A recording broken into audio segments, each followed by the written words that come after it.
Hello bachcho, so let's understand the question first. The question says a particle is moving 5 times as fast as an electron. The ratio of the de Broglie wavelength of the particle to that of electron is इतना. The mass of the particle. So बच्चों de Broglie wavelength का formula क्या होता है हमारे पास h upon mv, where mass m is the mass and v is the velocity या magnitude of speed. So बच्चों हम बोल सकते हैं यहाँ पे lambda की वैल्यू किस किस पे डिपेंड कर रही है,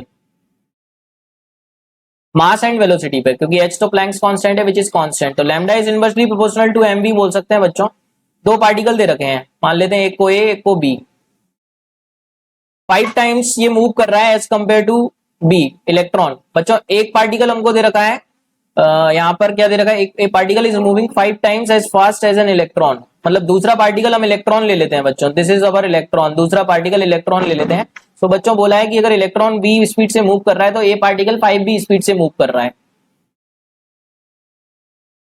और ये भी बोल रखा है हमसे कि ratio of the de Broglie wavelength of the particle, मतलब इसकी वेव लैम्डा ए है उसकी लैम्डा बी है, तो lambda A upon lambda B कितना दे रखा है 1.8 इंटू 10 की पावर -4 अप्रॉक्स. 1.878 है तो 1.8 ले लेते हैं उसको, 1.9 ले सकते हैं अगर हम अप्रॉक्स करेंगे, या एग्जैक्ट वैल्यू ही ले लेते हैं, आंसर एग्जैक्ट आ जाएगा 1.878. तो बच्चों हम देख सकते हैं यहाँ पे अगर हम इसको सॉल्व करें, ये lambda A upon lambda B दे रखा है, तो lambda A upon lambda B हमारे अकॉर्डिंग क्या आना चाहिए 1 upon M A B A और divided by 1 upon M B B B. तो लैम्डा ए लैम्डा बी का रेशियो हमारे अकॉर्डिंग आना चाहिए बच्चों M B B B upon M A B A. ठीक है बच्चों.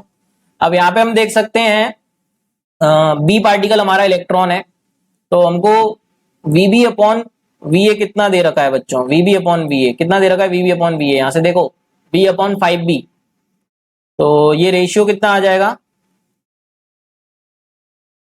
M B upon M A into VB upon V A दे रखा है हमको V upon 5b, that is 1 upon 5, और lambda A upon lambda B कितना दे रखा है, ये दे रखा है, तो इसको नेक्स्ट स्लाइड पर ही सॉल्व करना पड़ेगा बच्चों, जगह कम बची है यहाँ पे. तो ये हो जाएगा हमारा 1.878 इंटू 10 की power -4 equals M B upon M A into 1/5, M B upon M A into 1/5. यही बना बच्चों, बिल्कुल यही बना.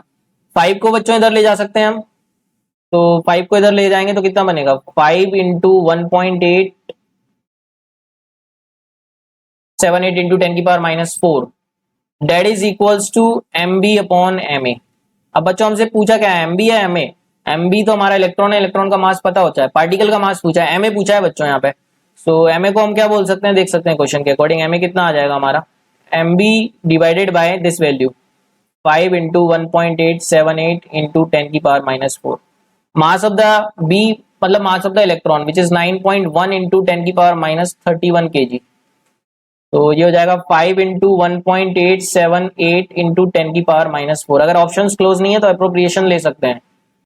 तो बच्चों ये 9.1 डिवाइडेड बाय 5 इंटू 1.878 का जो वैल्यू आएगा डेट इज अप्रॉक्स 0.97, इसको हम ले सकते हैं इंटू 10 की पावर -31 प्लस 4 हो जाएगा, तो ये हो जाएगा 27 है ना, 10 की पावर -27. तो इसको बच्चों हम लिख सकते हैं 9.7 इंटू 10 की पावर 10 से मल्टीप्लाई किया और 10 से डिवाइड, तो 10 की पावर -28 इन kg. तो 9.7 into 10 की power -28 kg should be the answer which is given in option 4. So option 4 is absolutely right answer बच्चों. I hope you got the concept. Thank you so much and all the very best.